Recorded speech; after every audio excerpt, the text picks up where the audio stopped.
ఎన్టీఆర్ జిల్లాలో ఇంధన సరఫరా పంపిణీకి సంబంధించి తిరువూరు విస్సన్నపేటలో పలు బంకులను పరిశీలించిన కలెక్టర్ లక్ష్మీషా కొండపల్లిలో చమురు కంపెనీలో స్టాకును పరిశీలించి వివరాలు అడిగి తెలుసుకున్నారు. ఎన్టీఆర్ జిల్లాలో పెట్రోల్ డీజిల్ నిల్వలు అవసరమైన దానికంటే 10% ఎక్కువగా ఉన్నాయని, ప్రజలు సామాజిక మాధ్యమాల్లో వస్తున్న వదంతులను నమ్మవద్దునని చెప్పారు. సాధారణంగా 200 రూపాయల పెట్రోల్ కొట్టించుకునే వారు కూడా ఇప్పుడు 500 నుంచి 1000 రూపాయల వరకు కొట్టిస్తున్నారని, దీనివల్ల అమ్మకాలు సాధారణం కంటే 20% నుంచి 30% వరకు పెరిగాయని చెప్పారు. ఈరోజు మధ్యాహ్నం కల్లా అన్ని బంకుల్లో ఇంధన సరఫరా సాధారణ స్థితికి చేరుకుంటుందని ఆయన పేర్కొన్నారు. ఎన్టీఆర్ జిల్లాలో ఇప్పుడు ఆ ఫ్యూల్ సప్లై మానిటర్ చేస్తున్నాము. మార్నింగ్ హెచ్పిసిఎల్, బీపీసీఎల్, అలాగే ఐఓసీఎల్ సెంట్రల్ సప్లై స్టేషన్ కూడా వెళ్ళొచ్చాము. ఇప్పటివరకు చూసుకుంటే జిల్లాలో అవసరమైనందుకంటే 10% ఎక్కువనే సప్లై ఉంది.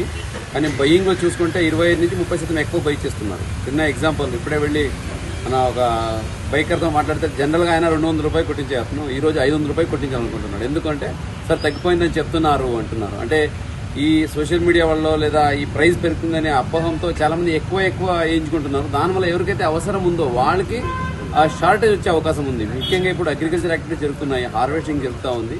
సో అక్కడికి యాక్చువల్లీ ప్రయారిటీ చేయాలి. మిగతా వాళ్ళకి సప్లై కంటిన్యూస్గా ఉంది. కంపెనీ వాళ్ళతో నేను స్వతహా మాట్లాడాను, ఎక్కడ సప్లై పై నుంచి తగ్గలేదు. ఎంత కావాలకి ఇంకా 10% ఎక్కువనే ఇస్తున్నారు. కాబట్టి దయచేసి ప్రజలందరికీ నా విన్నపం ఒకటే, సప్లై సఫిషియెంట్గా ఉంది. మీరు ప్యానిక్ అయిపోయి ఎక్కువ తీసుకోవడము, ఎక్కువ దాన్ని నింపుకోవడము, ఓవర్ ట్యాంక్ చేసి పెట్టుకోవడము, బాటిల్లో తీసుకెళ్లి స్టోర్ చేసి దయచేసి చేయకండి. మీకు ఎంత అవసరం ఉన్నా అది ఇవ్వడానికి సిద్ధంగా ఉన్నాము. కానీ ప్యానిక్ బయింగ్ అవసరం లేదు. ఎన్టీఆర్ జిల్లా వరకు అయితే ఎన్టీఆర్ జిల్లా నుంచి కొండపల్లి నుంచి దాదాపు చుట్టుపక్కల ఉన్న 10 జిల్లాలకి పంపించే కెపాసిటీ మన దగ్గర ఉంది. అంటే ఇక్కడి నుంచి అన్ని జిల్లాలకి వెళ్తాయి కాబట్టి ఇక్కడ ఎప్పటికీ కొరత రాదు. ఇప్పుడు ఎవరైతే ఈ బైక్ వాళ్ళు, కార్ వాళ్ళు, అట్లాగే ఈ లారీ వాళ్ళు ఎక్కువ బై చేశారో అందువల్ల అవసరం ఉన్న వాళ్ళు కొంచెం తగ్గిపోయింది. అది ఈరోజు మార్నింగ్ నుంచే మానిటర్ చేస్తున్నాము. మధ్యాహ్నం కల్లా రెస్టోర్ అవుతుంది. అన్ని బంక్లో డీజిల్, పెట్రోల్ వస్తుంది కాబట్టి ఎవరు ప్యానిక్ అవ్వాల్సిన అవసరం లేదు. మీరు ఫస్ట్ అయితే ఎంత కొనుక్కుంటున్నారో 200కా 300కా అంతే కొనుక్కోండి. ఇప్పుడు మళ్ళీ తగ్గిపోతా ఉందేమో, ప్రైస్ పెరిగిపోతా ఉందేమో అని 500 రూపాయలకి 1000 రూపాయలకి పెట్టింది అవసరం లేదు.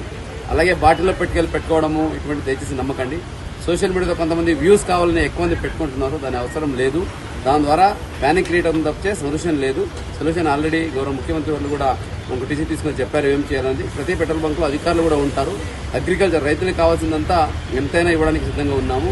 సప్లై కూడా ఉంది. నిన్న సండే కాబట్టి కొన్ని బంక్స్ క్లోజ్ అయి ఉన్నాయి. అంటే హెచ్పిసిఎల్, ఈ కొన్ని కంపెనీస్ అక్కడ ఫంక్షన్ చేయలేదు. అందుకే నిన్న కొంచెం ఎక్కువ ప్యానిక్ అయింది. ఈరోజు సోమవారము మధ్యాహ్నం కల్లా అన్ని రిజాల్వ్ అవుతాయి. అన్ని దగ్గర ఫ్యూల్ కూడా రిజాల్వ్ అవుతుంది. ఎవరు ప్యానిక్ అవ్వాల్సిన అవసరం అయితే అసలు లేదు. ఎన్టీఆర్ జిల్లాలో ప్రొడక్షన్ను అలాగే మనకు వేరే జిల్లాలు కూడా సప్లై చేసిన కెపాసిటీ మన దగ్గర ఉంది. కాబట్టి దయచేసి ఎవరు ఆందోళన చెందకండి సందర్భంగా తెలియజేసుకుంటున్నాను.